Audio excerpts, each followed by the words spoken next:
In this episode, we will speak about the mount. As we spoke in the last episode, we talked about all these components of the telescope in a broadband details, but now we're gonna speak specifically about the mount itself. And to understand the job of the mount is that to track accurately what's happening in the sky during the night from the beginning all the way to end. As we understand that everything in the sky appears to move from our perspective, so therefore we need to track it with an accuracy to be able to keep the object in the frame within the exact pixels. And herewith comes the mount that is electronically controlled by the computer that can give you the accuracy or close to the accuracy that you are looking for. To begin with, there is two types of mount here. There is something it's called harmonic mount, which is something like this one, but there is something else, it's called a worm gear mount. And the worm gear drive mount is basically two gears shaped together to move. And I'll put an image on the screen to be able to understand that, which actually these two gears have a gap between them, and it will keep the mount moving. But in that type of mount, you need to have something it's called counterweight, because once the mount moves, you will be able to understand that it needs a counterweight to counter for this. There is no need in general for a harmonic mount to have a counterweight or a counterweight bar like this one.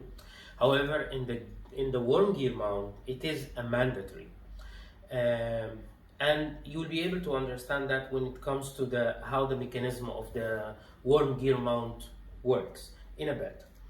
But first, I will start by explaining the difference between the Alt-Azimuth mount and the Equatorial mount like this one. The Alt-Azimuth mount, as we said in the earlier episode, it moves up and down, and it moves left and right. And because of that, you need two movement, X and Y, in order for you to counter the movement of the star from this point to that point. So because the stars doesn't move like this or doesn't move like that, it moves actually like this. So in order for the Alt-Azimuth mount, who moves up and down and left and right, to counter the movement of that star, it needs to go from here to here. In order for it to go from here to here, it needs to do like this and then to do like that, and that's two movement. But for the other mount, which is like that, the Equatorial mount, which is actually pointed within this angle to the polar star, it does that by moving this right like that and this one like that. And I will be showing you now a demonstration of how this movement works in order for you to understand. So, for example, this mount moves like that. This direction here, or also that's the counter direction of the same movement. This is moving along the axis here, which if this is the polar star, the stars usually move around the polar star this way. So this is understandable. But also it moves this direction. You see, that axis also moves. And also the other direction here. So if I want to move that mount to the upper direction, it needs to do like this first, this direction, and again it moves this way. I hope you understand this point. This is going to be important in the next step to understand mounts. I'll get this one back to home position, and then we'll continue speaking about the rest of the mount. This mount, it's called a harmonic drive, and you can get a harmonic drive in the equatorial type of mounts. In general, I'll first start by the most common, which is the the equatorial but the worm gear drive. Why I will start with this? Because the number of mounts that are available in the market for this type of mount, it's a lot. An example of that will be the Celestron CGX or CGS, and those kind of mounts move within two gears because of two gears, and these two gears, one of them is like a spiral and the other one is normal gear, as you can see in the picture. And within this, if you look closer to the connection between these two gears actually have a little gap between them in order for it to be moved. But since we are dealing with a very sensitive movement in the sky and with going through a huge focal length or a longer focal length, that will magnify the gap between the gears. So whatever, even it's very small, but in the sky, this will make a bigger effect on the zoomed picture that you are looking at. Same as when you are opening your camera on the phone and then try to zoom in. When you are zoom out, your shaking of the camera doesn't matter much. But when you are zooming in like 10x or 20x, now you can see the difference in the movement, the slight movement of your hand, and that's magnified based on the number of X magnification that you are using from your camera. And this is the same principle that happens in the mount here, that this small gap between these two gears will be significantly bigger or have a bigger effect on the movement of the telescope in the sky. So when you are tracking all the night and then suddenly you're moving this direction or that direction, these gaps start to have this gap between these two gears magnified. So when you're moving to the other side, it's called backlash. So there is amount of time or amount of gap that will not affect at all the gear, right? And that's what's called a backlash.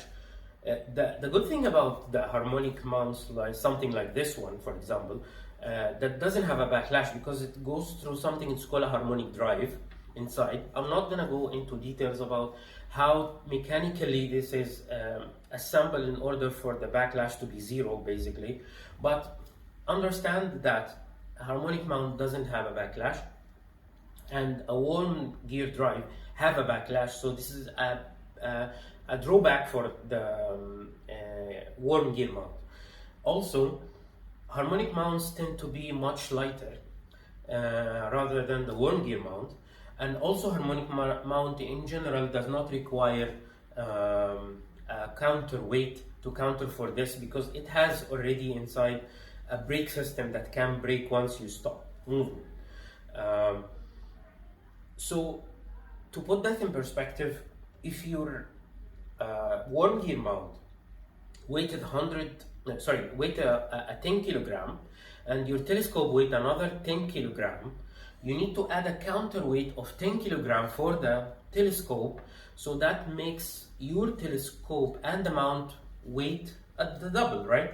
Because you have 10 for the telescope and the equipments, and you have 10 for the mount, but also you have to add a counterweight of 10 here in order for you to counter for the weight of the telescope. And that makes your total weight of your equipments increased by the third, right? But in the case of the harmonic mount doesn't need in general a counterweight. You can use it basically without this one. And if the mount, and usually they tend to be very light, so this mount weight around 5 kilograms if I'm not mistaken. So if my equipment's weight 7 kilogram, then I have 7 kilogram plus 5 kilogram. I don't have to add any counterweight. So this is also a plus for the harmonic mount. And plus they don't have a backlash, zero backlash. So this is also a good investment in my opinion. And I'll always recommend something like a harmonic mount, and I think in my opinion that harmonic mounts is the future for mounts in terms of for astrophotography. Now you understand a bit about the mount, and I will just skim through the idea of the tripod. Generally speaking, if you are choosing a mount from ZWO, so it makes sense that you will go for a tripod that it's from ZWO, so they will be best compatible and they have the same plate, connective plate inside. But there is an issue with a mount like that, which is actually the stability of the system. So if I'm rotating that one to that direction, this mount to that direction, then up, then all of the weight of the telescope will be here, and there is no counterweight in the other side to counter the weight of the telescope, so it tends to tip a little bit. So a very basic solution for something like this is to add a weight down here, which is just, you can use any weight. You can use your battery if you are outside and you put it inside, or you can have a weight. I'm using just two small weights here, 3 kilogram and 3 kilogram, and that may give me more than enough weight to hold this one in position, even in the hardest possible positions for this telescope, when it's tilted this way and this telescope is here. And I will demonstrate that quickly by showing you when I move that mount all the way to this direction, which puts all of the weight of the telescope here, right? It doesn't matter even if I rotate the tube here or no, but if you can see, I cannot tilt it. But if I remove that weight from here, it will be very easy, see, to tip that. And this is going to be very dangerous for your equipment, since you understand that this kind of equipments are very, very sensitive. So it makes perfect sense to protect your investment by something very cheap like that. And it doesn't cost you much to add a weight there, but it's very helpful to have a peace of mind.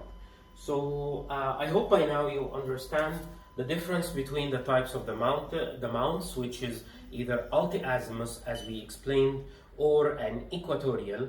And within the equatorial, you have worm gear mount or worm gear drive and a harmonic mount like this one, and the idea of the counterweight. The last thing I'm gonna explain is when to add a counterweight to that mount. This mount, it's called ZWO ASI AM5. I'm sorry, AM5N. There is AM5 and AM5N. N stands for new. That's it. So the idea of this point here is this mount can carry all the way to 15 kilograms worth of gear in the top, right? And as we spoke earlier, you should not reach the maximum of your weight. So this is advertised as that you have a 15 kilograms limit of weight on the telescope without the counterweight. But if you want to add to reach a higher capacity load, 20 kilogram for example, then you need to add this counterweight bar and then add weights here, and this will counter a 5 kilograms out of the 20 kilograms, and then we'll keep the 15. I hope that makes sense somehow, but you get the idea. So it's not mandatory if you are using 55% or 60% or even 70% of the capacity of the mount that can carry, but above that you will need a counterweight. But the idea here is that in general you don't need, as you can see, but in the other option, which is the worm gear mount, you absolutely have to use a counterweight for such a mount, which is usually heavier. So as I said, my recommendation will be going with harmonic mount, and there is many brands of harmonic mounts in the market. I remember this one because I obviously chose this one, but there is many other brands, and I will be listing the names of the harmonic mounts here. So you have also Skywatcher, for example. They also have their harmonic mount, the two of them. One of them is lower capacity, one of them is higher capacity. Also for the ZWO, they have the AM5 and the AM3. I'm going for the AM5 because it's future proof and I can carry more. And if you go with AM3 and then you need to have a bigger telescope, and after a year or two, then you're stuck with a mount load capacity, or you have to change your mount. So going at the beginning with a higher capacity of mount will give you a future profitability that you can have a bigger telescope with that. And just for information, this mount even can handle the Schmidt-Cathedral Celestron Edge HD. They say up to the 9.25 inch. I highly doubt that, but up to 8 inch will be the best for guiding, and after that, above that, I think you will have some issues with guiding. I'm not sure, I never tested that, and actually my plan in the future is to go for the 9.25 and test it on this one and see how it goes. But for the time being, for 8-inch, you will be more than it will be more than enough, and you will be very safe with a very good guiding resolution. I don't think that you will have a guiding worse than 1.2 to 1.3 arc seconds within this. And we'll be speaking about the resolution or the accuracy of the guiding when it comes to the guiding system. So as for now, I hope this helps understanding mounts, how to choose your mount, and the benefits of each type of them, and what is the types and what is the load capacity of them and how to deal with that. As always, if you have any question with regards to this, please leave it at the comment section below, and we'll be happy to answer your question, and we'll see you in the next episode when we are talking about the optical tube and after that the camera. Thank you for watching, and we'll see you around.